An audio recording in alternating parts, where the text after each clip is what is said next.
Well,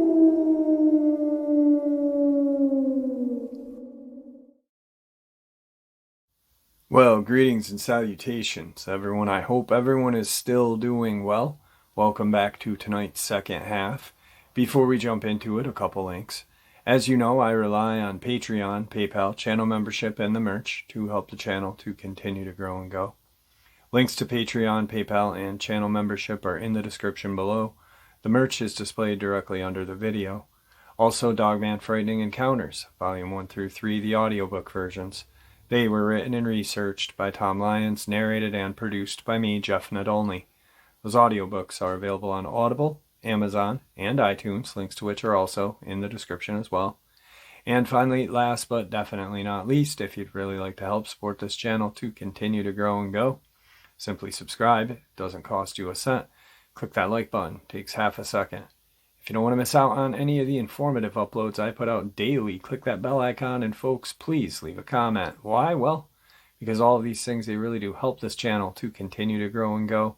And yes, folks, they really do matter. Now, everyone, I have taken far too much of your time. Let's jump in to tonight's second half, shall we? Alright guys, so I've read in the comment section where people are like, oh, I don't know how to buy this guy's story, this and that. You don't have to, honestly. I'm sharing an experience that someone has shared with us. He's been on another channel and shared his experiences there. And he's also never really fluctuated on any of his experiences. He's stayed pretty much the same on all of them. Thing is the platform was designed for people to share their experiences without judgment.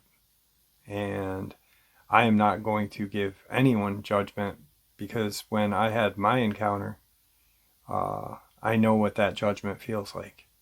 So, Robert Sharp has been with the channel for a while. And like I said, he's never fluctuated. You can take the experiences how you want, you know, just like theory. Take it or leave it. That's all. It's a science based on theory and opinion. There's not any solid, definitive information as of yet. And even when people are like, yes, there is, that's not true, because there isn't. The only ones that have that is the government. We, the people, do not. All right, let's get into it. Robert, how are you tonight? I'm doing okay, Jeff. I appreciate you coming back and sharing some more of your experiences. I guess we had talked a little bit about some things. I know one part that you're going to share, but I'm not familiar with the other completely. So instead of talking, I'm just going to shut up and turn the mic over to you, my friend. Okay. I'm going to pick up where I left off after the house attack. Sounds good. And this is what I'm going to call the break-in. This happened in 1990, in the summer of 1990. Rascal was napping in front of the door in the foyer. I was fixing the channels on our satellite TV with my stepmom, my sister, and my girlfriend sitting on the couch. My grandfather was sitting at the kitchen table drinking coffee and eating a pimento sandwich. My dad was in the dining room doing something, and the front door suddenly flew open, smacking Rascal right on the rear end, and he stood up immediately. In the doorway was this real skinny guy who was nose to nose with Rascal. The guy immediately saw what Rascal was. He screamed like a little girl and turned to run. Rascal grabbed him by the seat of his pants, took his pants right off of him. The guy was butt naked down. He ran up the catalpa tree right in front of our house with his bare butt hanging out. Rascal sitting at the bottom of the tree with his pants in his mouth. Me and the girls were just staring at what just happened. My dad was, about that time, came through the doggone dining room saying, what the hell's going on? My grandfather just looks over and he says, hold on, I'm calling the sheriff. About that time, everybody was laughing, including me. In about a few minutes, here come the sheriff. He got out of the house in his new patrol car. He saw what was going on. He was grinning from ear to ear. He walks over to Rascal, takes the pants out of his mouth, and said, Rascal, give me those. Then he turned to Tony and says, Robert, take Rascal into the house. And I did. The sheriff turned around and said, okay, sunshine, it's all over. You can come on down now. And the guy did, and he put his pants on. The guy's scared half to death, white as a sheet. The sheriff put the cuffs on him, sat him in the back of the doggone squad car. And he says, son, you came to the wrong house to break in. He says, around here, we grow the guard dogs really, really big. And the guy, he was just, when he saw Rascal walk bipedal with me back into the house, I mean, he was just white as a ghost. And the latest that we heard from him, that he had changed his ways and became a preacher.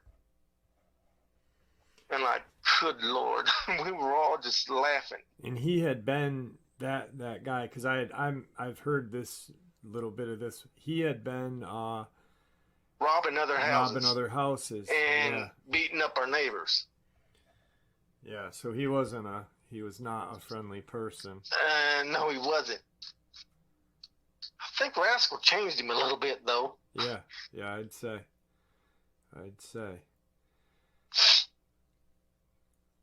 Next encounter.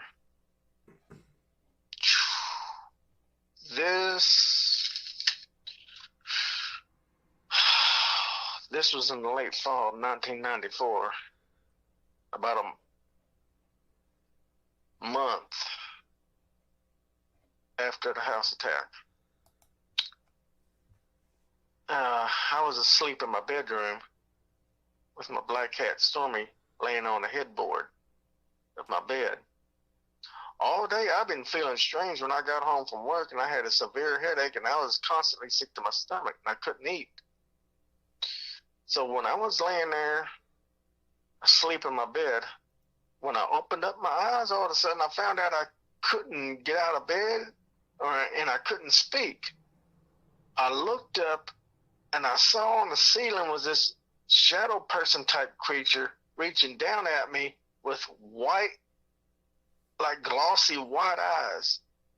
My cat Stormy's actually saw this, and he let out a loud meow type scream, and he jumped at the shadow person, clawing its arms, and the shadow person pulled its arm back, and it looked like there's black ink, black blood splattering all over the wall where Stormy had clawed this thing. Then all of a sudden, coming through the house at a deafening pace was Rascal. He burst into my darn bedroom. He saw what this thing was. He jumped on the bed, protecting me, and he let out a loud warning bark, and he started clawing this shadow person with more of the black blood splattering all on the walls and the ceiling too.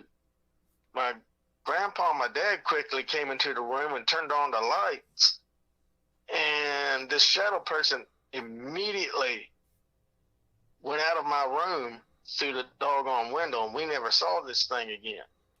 Now, Rascal and Stormy, they both stood at the darn window guarding me all night long until about 6, 7 o'clock in the morning. In the morning, Dad and Grandpa spread salt and holy water all the way around the house and said the Lord's Prayer. And we never had any shadow people come around anymore or nothing. Why this thing came into my room, I would not know, but it scared the hell out of me. Yeah, I can imagine. And Grandpa explained to me that shadow people are kind of like the black-eyed children. They are evil demons, and they're part of the same classification. Now, I spent all day cleaning that smelly black blood off my walls and stuff. This is the only time I ever had trouble with shadow people. Because I never knew what the hell them things, and to this day, I still don't know what they are. Right. Yeah, that's a definite kind of a freaky story right there. Yeah. Now, on our family's 400 to 500 acre homestead, there's one or two Indian burial grounds, and to this day, I don't know where they're at. And back in my mind, I'm kind of wondering, did they come from there? Could be. I mean, we don't know what they are. I mean, they no, obviously have some sort of demonic quality. Yeah, this thing definitely did, because it scared me half to death. But it's like Stormy knew what it was, and he's just a black cat. Right. And he jumped at it. Here came Rascal. He definitely knew what it was, and he did go at it. And it was like Stormy and Rascal were taking turns swiping at this thing. And there was a physical quality to it, which... Yeah. But when Dad and Grandpa turned on the lights, I can't explain this. It transformed back into kind of like a black shadowy mist, and it took off through the window, and wow. And we never saw it again. Wow, that's crazy. Yeah, to me that's super creepy. Yeah, that's very not settling.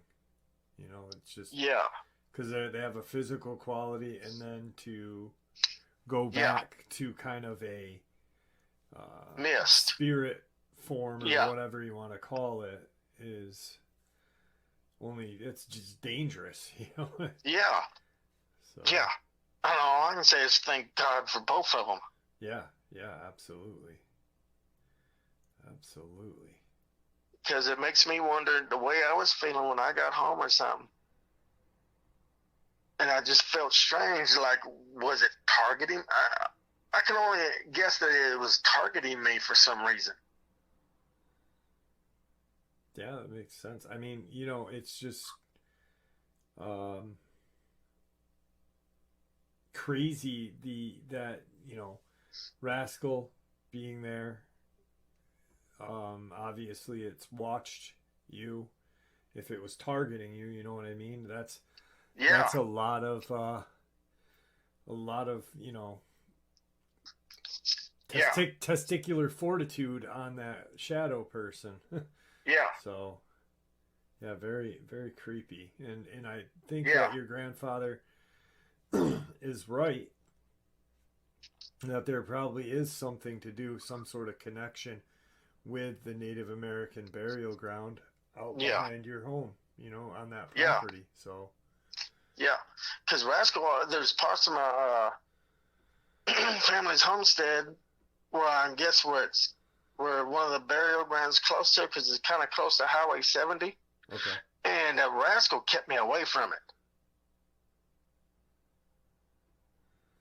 Yeah. And I mean, he would push me out of the way from it. Yeah. He would leave me out, and so I'm like, okay, we won't go there. Wow, that's very chilling. Yeah. And I know people talk about this place in Mississippi, and it's called Purgatory Road. Well, I'm sorry to say this Purgatory Road ain't got nothing on Highway 70.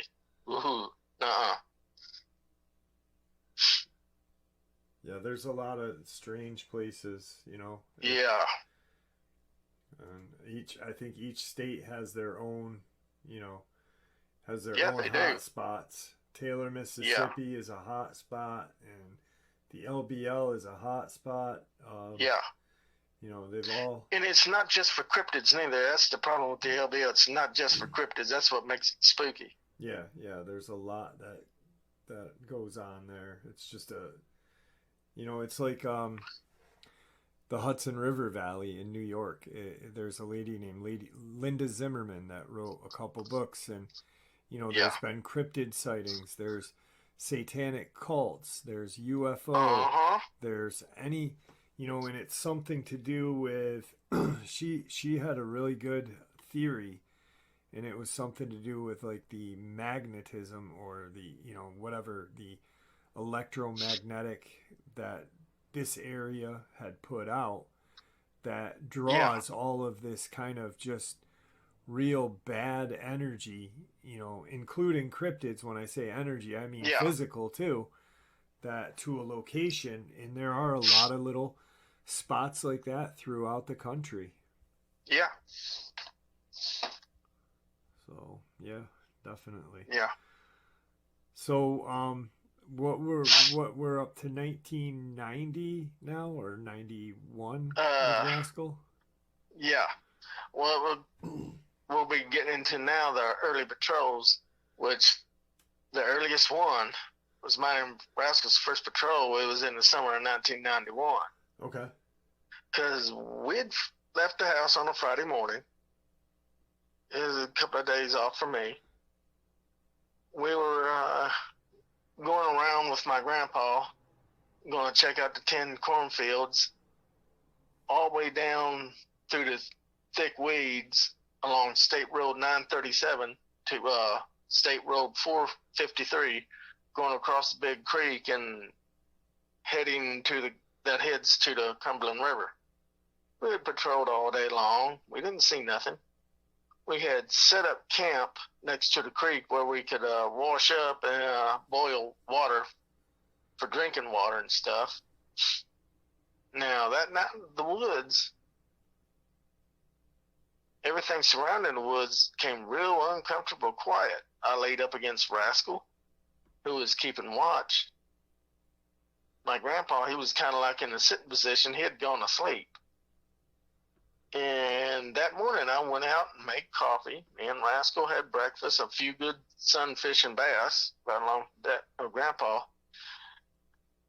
Just before the fog lifted out stepped this deer spirit. This is the second deer spirit we run into. Okay. It was long, brown, and thin, about 7 foot tall, with a long deer's head, but no antlers or horns. And it had a black soulless eyes and 3-fingered claw hands and two-toed hoof feet. It had black jagged teeth, and it just hissed at us. Immediately, Rascal charged at it, and the creature just screamed at him. Rascal stabbed it through the neck and stomach, and the deer spirit froze in place, and Rascal picked it up and body slammed it, snapping its neck, killing it. Well, me and Grandpa dragged it over in a hole next to the creek. We piled a bunch of wood and brush and everything else over it, and we set it on fire. That late afternoon, we put the fire out. Then we headed back slowly, patrolling the rest of the cornfields after we broke camp. And as both of us and Rascal were going through a field of sweet corn, we started noticing, especially Rascal started noticing we had footsteps behind us. We stopped for about 30 minutes to listen. We heard heavy breathing and something coming closer. Rascal and I and Grandpa, we quietly moved out of the field to the electric fence and kind of hunkered down. As we did this,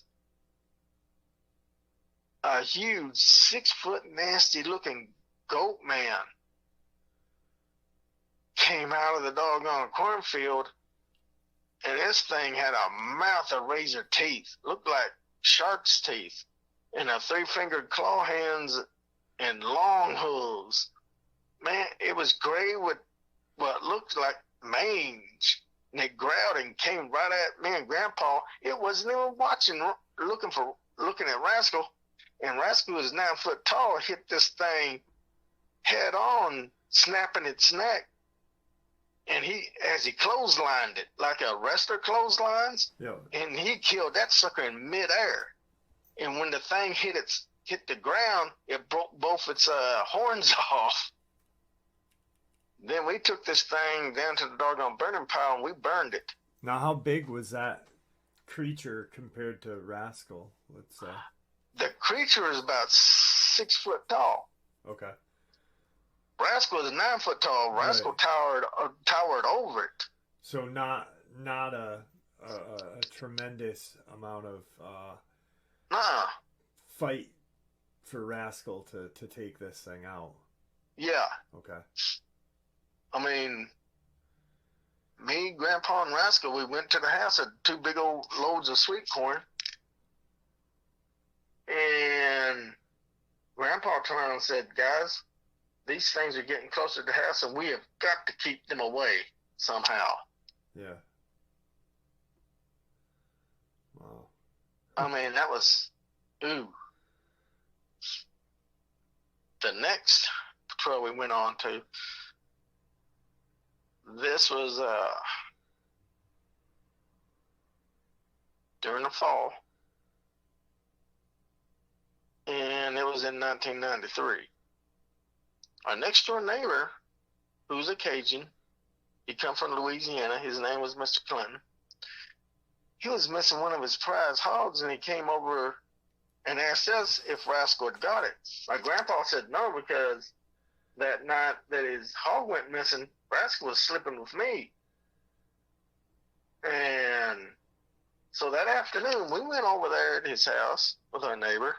We went to his barn in the back where the hog pen was, and in the back there's several huge dog-like prints, about 14 inches long and about 4 inches wide. Rascal and I tracked those prints to the 3 caves in back of our homestead. We found the hog's head at the entrance that was on the far side of the caves. Rascal went into the cave for about 2 hours and found nothing. He came back. Me and Grandpa was worried that this thing must have been a rogue Dogman hunting and doing a territory run. And if this was so, we had to get this daggone rogue out of our doggone homestead. Yeah. Off our homestead immediately. Because this creature could cause trouble for everyone. So my grandpa slipped Rascal's razors on Rascal's hands real quick. And Rascal knew we were in trouble. Because that night, me, Grandpa, and Rascal, we stayed about 30 foot up in a grove of pine trees, watching for this rogue that never even came by. So in the morning, Grandpa went home and told me and Rascal to be real careful while we finished our patrol. And we did. So the rest of the day, me and Rascal, we didn't see a doggone thing. So late in the afternoon, we headed off for the cornfields as usual, heading home. As it got dark halfway through the cornfields, me and Rascal heard someone following us. And I thought it was Rascal. I thought it was Grandpa coming up there to join us. So as we headed up the fence line and headed back to the corner of the doggone cornfield, that's when we saw this huge gargoyle. I mean, this thing was black with red oval eyes and 4 ears, one set inside another. And this is what my dad and Grandpa calls a fake Dogman, because it had a baboon face with square teeth. This dang thing was I'd say about 7 foot tall, about 500 pounds. It saw us, came forward and growled at us. Rascal immediately stepped in front of me, but not before I turned. I shot that sucker twice in the chest.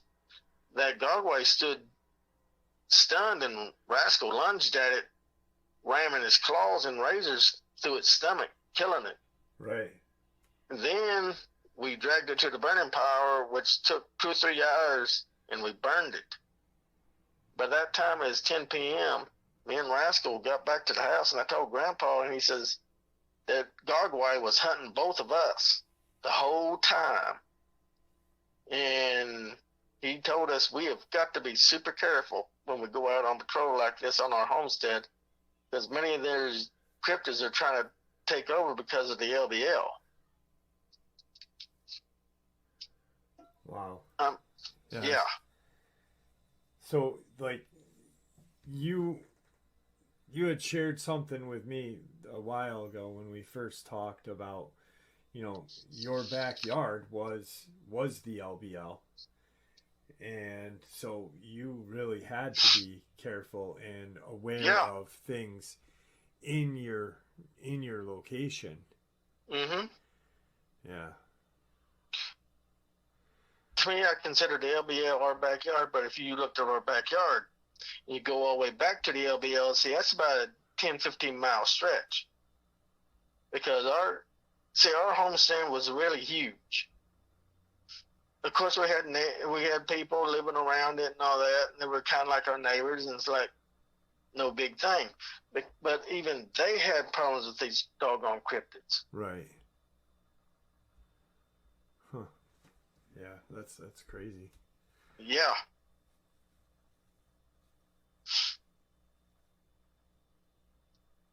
I mean, these things were scary. Yeah. They really, really were. Yeah, that was like I never heard. I've heard different. People have shared.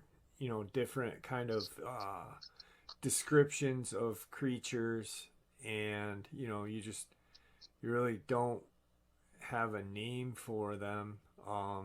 They're very, they're like the thing that your grandfather and dad called the fake Dogman, kind of. I mean, I've heard stories about those things. People have seen them in Tennessee, and and they look very similar to a canine, but they have flat teeth. And it's a very very creepy kind of. You expect to see canine teeth, but then but you get these flat square teeth. Yeah. It's very and sometimes they're jagged, sometimes they're not. Huh. Yeah, it's definitely something you don't want to run into. No. Because this is what my grandfather calls, super inbred, perverted Bigfoot. Right.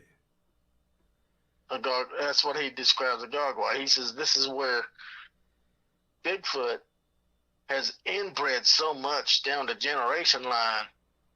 This is why they sometimes have the juvenile Bigfoot capture like a lone female Dogman, a young one, take her back to their doggone camp to get their bloodline going. Right.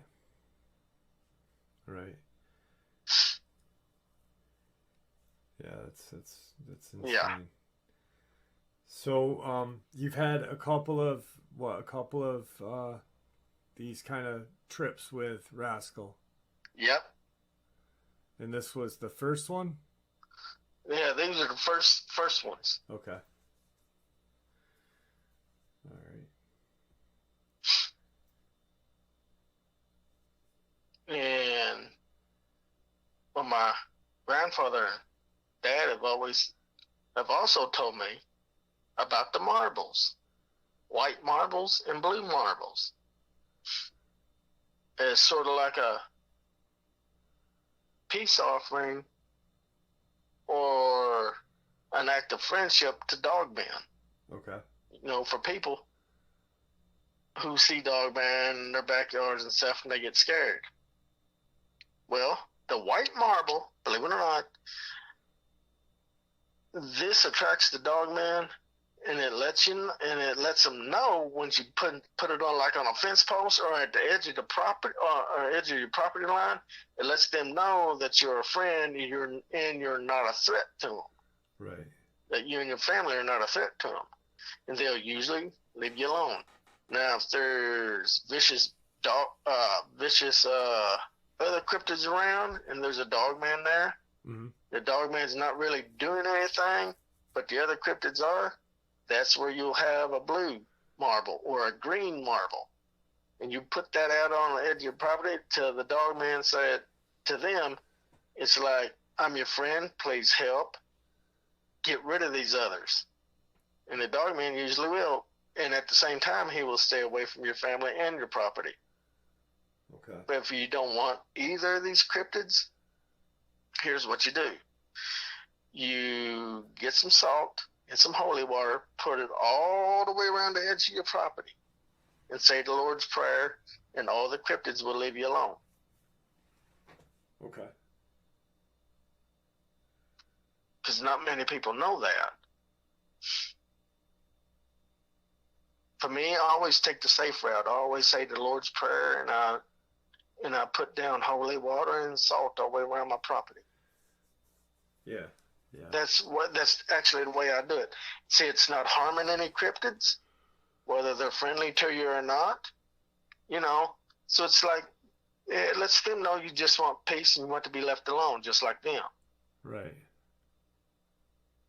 Okay.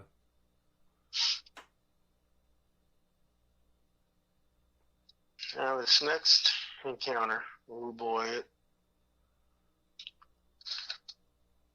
it happened. It happened in the third week of November, 1993, during Hunter's, what I called a Hunter's Moon incident. This encounter was the first day of the deer season. Okay. And where I was living at, there's a bunch of us always get together and go to this hunting lodge for a Hunter's Moon festival and stuff.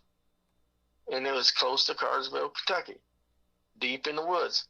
Well, Dad told the hunters at the lodge they were in for a real nice treat, because him and Dad were going to introduce Rascal to them. Now, me and my friend Tony had Rascal already with us, and of course, I had Dad's three-wheeler in the back of the truck, and we arrived there at the lodge late in the afternoon. Everybody was amazed when they saw Rascal walking bipedal behind me and Tony as we entered the lodge. About 6 p.m., everybody went into the deep woods hunting deer with me and Tony, and Rascal taking the lead. Now, later that night, it got real dark. I mean, we couldn't even see 5 inches in front of us. Now, each hunter there got a deer. Me and Tony, with Rascal's help, chased 2 deer, and we got them. But they slipped down a creek in the middle of this thick-ass woods. So we had to head down to the bottom of the hill. Tony and I started down that hill, when all of a sudden this 6-foot thin deer spirit, this is the third and last one in my encounter, it dropped out of the trees. Now, how this thing climbed the trees, I don't know. But it dropped in front of us, 10 foot in front of us. Rascal leaped over us, and as a deer spirit screamed at us, Rascal hit this creature hard several times with his right fist. The deer spirit hit the ground. He hit that muddy ground real hard, but he got up and jumped back across about 60 feet away from us, knowing that he couldn't take on Rascal in a one-on-one fight. And Rascal jumped too, was hitting and slapping this thing, making it screaming pain, and at that time, me and Tony, we grabbed our deer, threw it in the back of that three-wheeler. We headed back to the lodge as Rascals chased this damn thing over the hill towards the Ohio River and stuff. Everybody back at the lodge heard this fight going on between Rascal and the deer spirit. 5-10 minutes later, after me and Tony got our deer and was bringing it back on that four-wheeler, Rascal caught up to us, checking me and Tony over real good. then went into a defensive circle as we got back to the lodge. Everybody met us back there and helped us unload our deer. Then I told everybody what happened. My grandpa and dad said, "Okay, everybody, reload,"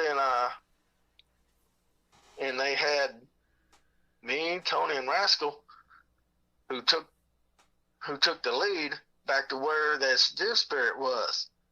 Rascal led us over the doggone hill to an open field that was right along the Ohio River. The deer spirit's prints stopped in the middle of this field. I mean, just stopped. There's no sign of the creature, but the area felt real strange all the way around, which made our skin crawl. We split up in two groups, each group heading in the direction of the other along the riverbank. And we searched until about 10 o'clock at night. We didn't find anything with this doggone deer spirit. Only thing my grandpa figured out, he says this creature escaped through a portal to get away from Rascal. Now, I don't know much about portals, but my grandfather does, and he never will say anything about them. Right. And he said, and my dad said, well, there's a rumor of a deer spirit / Goatman raiding chicken coops nearby all week long. I mean, this is one of the creepiest encounters since the house attack that really has gave me nightmares. Yeah, because just vanishing like that. Now let me ask you, because you had mentioned like the feeling that deer spirit gave you. Was it anything similar to the spirit, the feeling that the shadow person gave you? Was there kind of like a connection? Demon, you know what I mean? Like, did you kind of feel the same way? In a way, I'm gonna have to say yes or no. Okay. With the shadow person, it was like an ancient evil. Okay. If you get my meaning. Yeah. This deer spirit was like a threatening evil. Like it was a creature, flesh and blood creature like Rascal. Yeah. But at the same time, kind of spiritual too. Okay.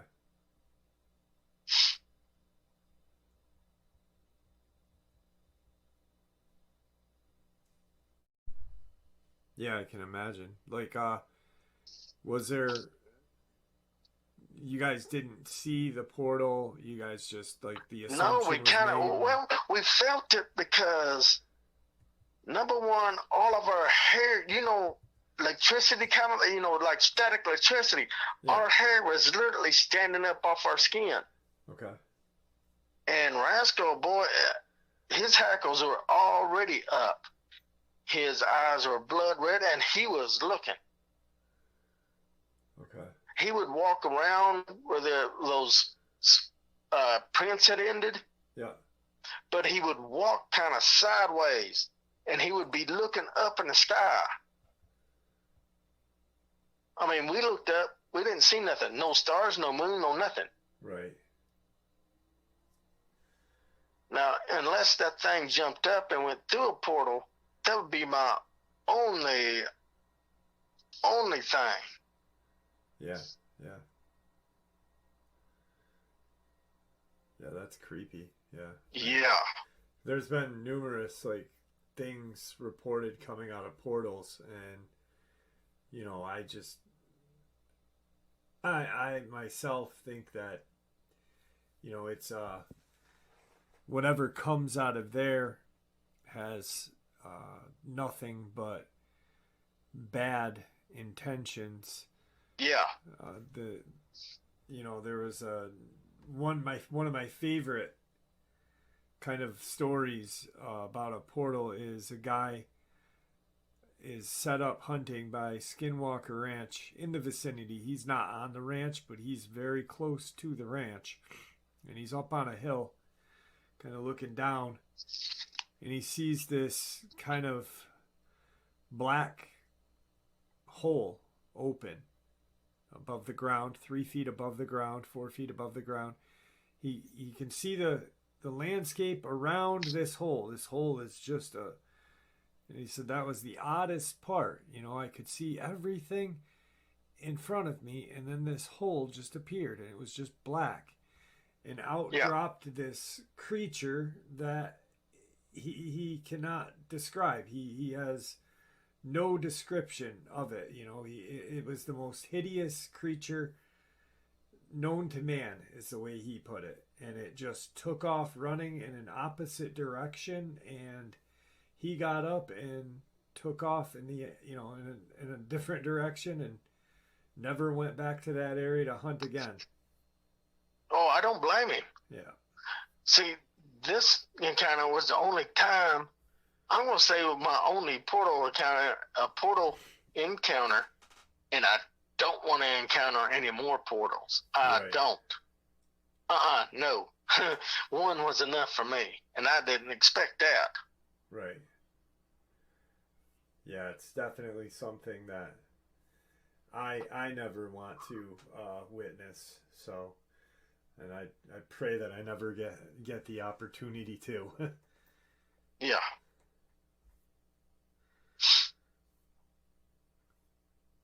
So, what year we were in? 93. We got about a half an hour left if you want to keep going, or if you wanted to take a break. I know you're tired tonight or not really feeling great tonight from work. So I'm going to leave it up to you with, we got about a half an hour left. If you want to keep going, you're more than welcome. Or if you'd like to take a break for the evening, and we can set up for another part 4 of this, or however you want to do it. I'm leaving it up to you. Yeah, we can set up another part 4. Okay. All right. I guess I got a couple questions I'd like to ask you, to end this with. Now, when Rascal, here's a couple things that I'd like to clarify for some people. You had made mention of Rascal running down a road, and people had picked on that and said, how was he kept a secret if he's running down a road? That road was part of your family's property. Yeah, it was part of my family's property. Okay. Now, how long was the road, and can you give us kind of a description of this road? The road was kind of like a dirt and red gravel road. Okay. It's about 10 to 15 miles long. Okay. So that connects up to 937.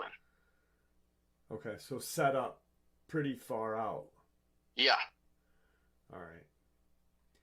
Yeah. I mean, it goes through our cornfields, and it's got a little bridge that goes over a creek, and then it goes into real heavy woods. Okay. To where there's a stop sign, and that's where State Road 937 is. What everybody calls the jump road. Okay. Well, I just wanted to kind of clarify that for some people. Yeah. I had heard it, but other people apparently had not. I guess we've talked about Rascal a lot, but can you give us a description of Rascal? Like when you close your eyes, right from the top to bottom, what did he look like? From top to bottom, the bottom part was he had huge, thick dog hocks. Like rear legs of a dog. Yeah. He was 9.5 foot tall, or 9.6 foot tall, 625 pounds. He had spongy, thick fur like hair all over him. He was jet black. And actually, to describe him perfectly would be if anyone's ever seen Van Helsing and they saw the werewolf, that's what Rascal looked like to a T. He had a beautiful big wolf's head. He had huge long ears, pointed at the top of his ears and rounded. He had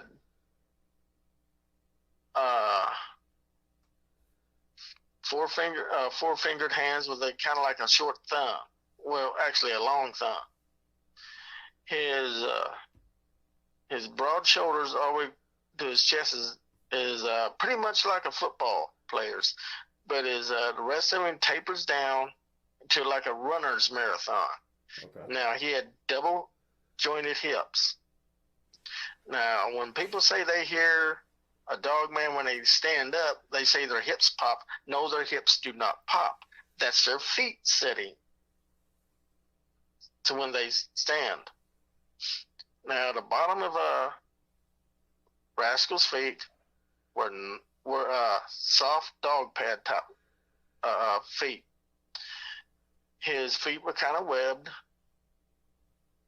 At the widest, his length of his feet were 14 inches, and his feet were 6 inches wide.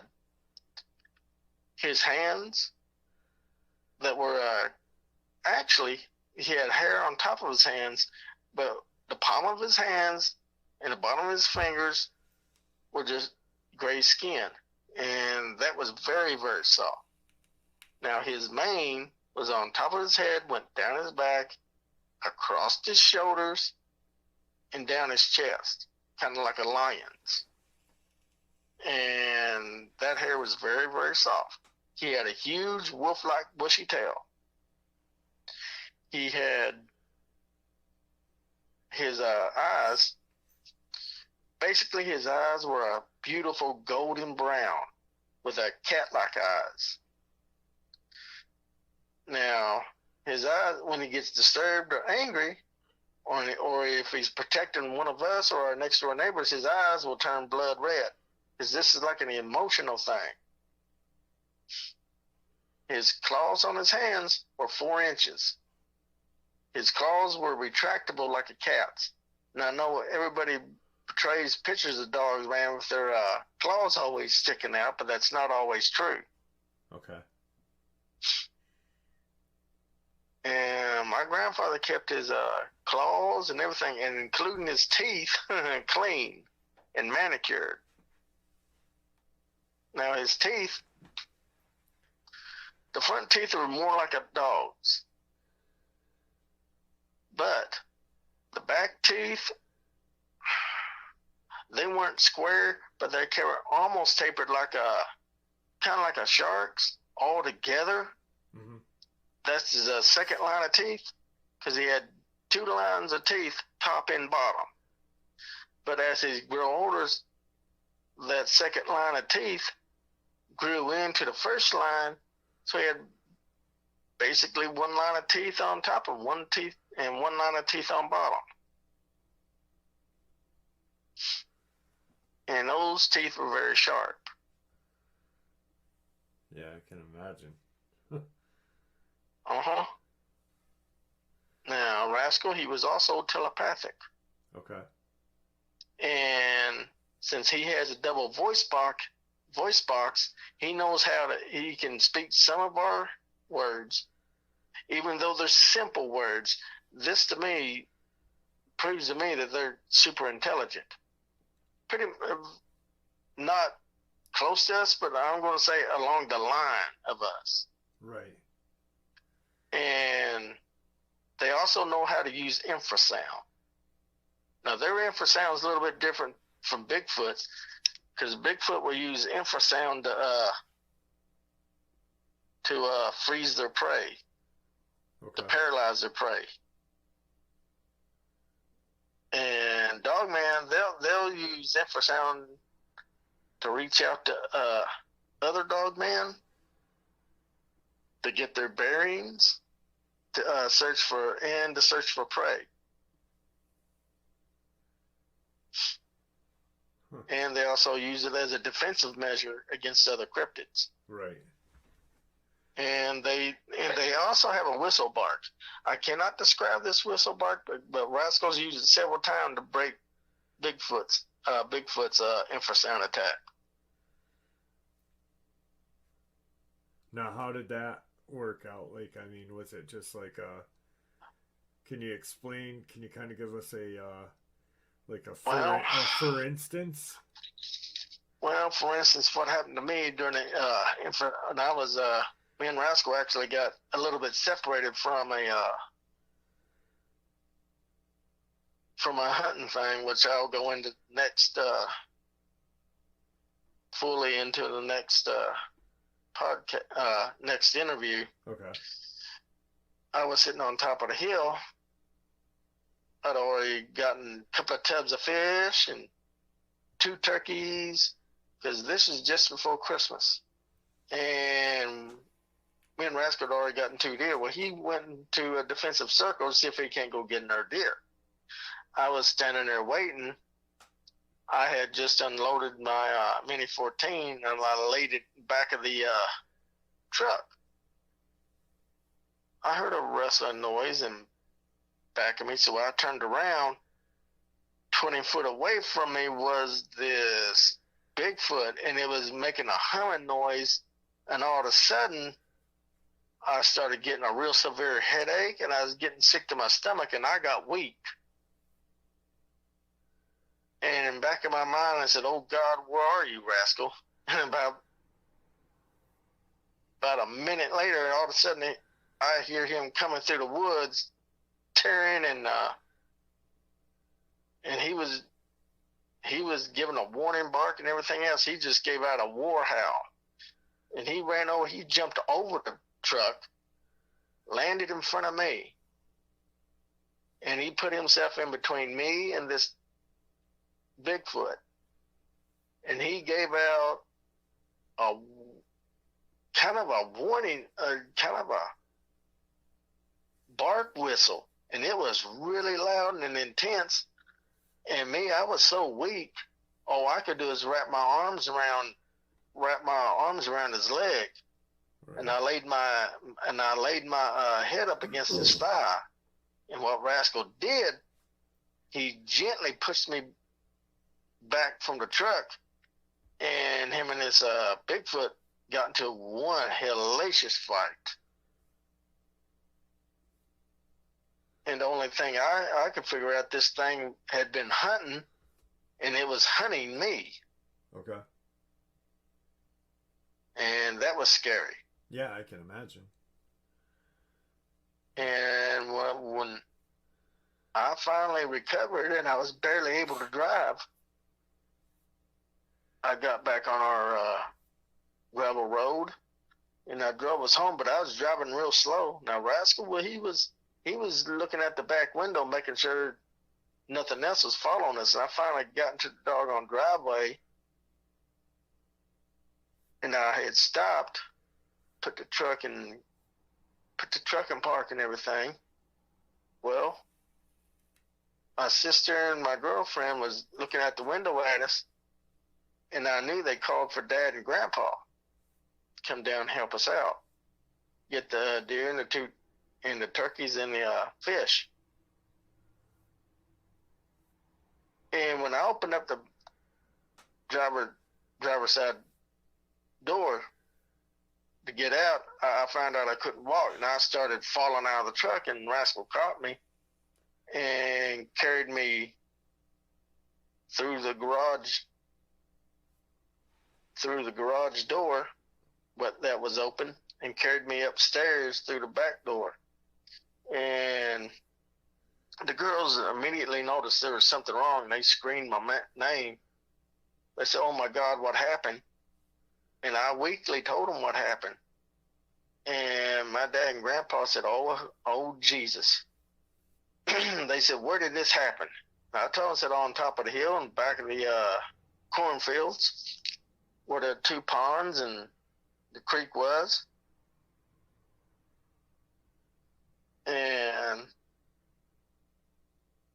they started getting worried, and they took off back there, and Rascal took off with them. Now, I was laying on the couch, but I was sick as a dog, and I stayed sick for at least a week and a half. That's how sick I was from that attack. Yeah. I don't know what this infrasound shit does, but it made me sick. Yeah, I had a lady that was very, very sick from infrasound, and she had actually thought she had cancer until she realized that, hey, this is something, this is not an illness, this is caused by Bigfoot in my backyard or on her property. Yeah. People really need to realize that this, infrasound is deadly and dangerous. It is. See, this is why I call Bigfoot such opportunists, because they'll use weapons like that on us and everything else. Yeah. Dogman, for some reason, they won't use infrasound on any of us or anything, because they see it as a defensive measure thing. Yeah. But they will use it, but I'm guessing it's rarely. Right.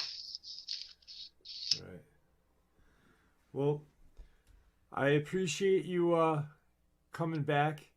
Do me a favor, don't hang up. I'd like to talk with you. We can set up our next upload. Thank you for coming on again, and I appreciate it. And have a wonderful evening.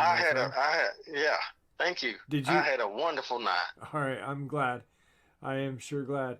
And stay well, all right? I hope you get some rest, because you sound real tired. Yep. All right, have a good night. Bye-bye. All right, folks, I hope you all enjoyed this second half as much as I enjoyed sharing it with you. Guys, I truly appreciate all of your support. Your support is what makes this channel honestly so special and what continues to make it grow and go. With that being said, please everyone stay safe, happy, healthy, and ever vigilant, keeping an eye on our children, our pets, our family, and friends. These creatures are real. They're out there. They are dangerous. Share that little bit of information that we share here with each other on a daily basis with those people you love and care about, and it may just save their lives someday. Never stop pushing back. God bless you all.